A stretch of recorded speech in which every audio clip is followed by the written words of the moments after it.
iyadoo maalinta berriya la filaya inay qabsoonto doorashada madaxtooyada Somaliland ayaa gudoomiyahana musharaxa jagada madaxtinimada ee xisbiga kulmiye Muuse Biixi Cabdi waxa uu fariin u diray taageerayaasha xisbiga kulmiye iyo guud ahaanba shacabka Somaliland waxaanu ugu baaqay shacabka inay ilaashadaan nabadda iyo xasiloonida dalka. Gudoomiye Muuse Biixi oo arrimahani ka hadlaya waxa uu yiri dhalinyarada waxaan ka codsanayaa inay berita aad iyo aad ugu dadaalaan nidaamka iyo nabadgelyada.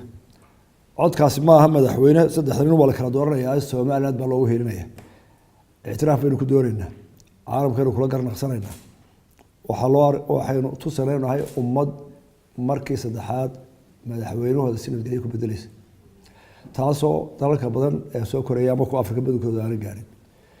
arrintaas culayskeeda leedahay qof waliba maanta berito waa madaxweyne waayo madaxweynuhu codkiisa ku dhisaya markaa qof walba waxa laga rabaa haybadii madaxweyne iyo asluubtii madaxweyne. dhammaan ummadda Soomaaliyeed meel ay joogtaba waxaan ka codsanayaa inay xisbiga kulmiye siiyaan codkooda maanta waayo cod bixintu maanta waxay inoo kala jeexaysaa horumar iyo dib u dhac. kulmiye waa xisbiga wax qabashada la isku diidanaa hawlaha wixii qabiyo ana waa qabiyo tiraya barnaamijyo ku bilawana waa kay soo bandhigay buugiis. marka shacab weynaha Soomaaliland dhamaantood waxaan ka codsanayaa inay codka ugu badan siiyaan xisbiga kulmiye. murashaxaan hadda codka ay siisaan waxa idin ballan qaadaya koow nabadgelyo, laba nabadgelyo, saddex nabadgelyo inuu qofka muwaadinka xoolihiisa iyo sharaftiisa iyo naftiisa ammaan u helo. marka inta helo dadka dhammaana wuxuu helayaa nabadgelyo. markii nabadgelyo helana waxaynu helaynaa dhaqaale horumar iyo shaqo abuur iyo caafimaad iyo biyo iyo xanaaneyn xoolo.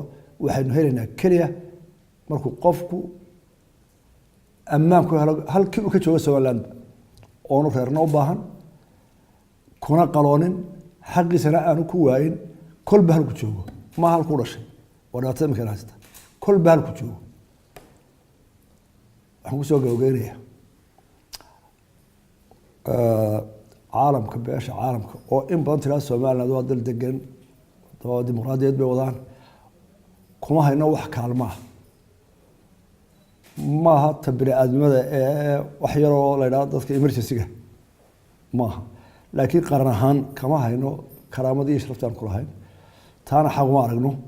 beesha caalamka waxaan u soo jeedinaa anagu waxaan qaranka dhisan ee wadaaya xuquuqdeena ka harbeena ictiraafka fagaaro wal iyo gobol wala tagayna. علي محمد حسين علي وعيصاب TV هرقيسة.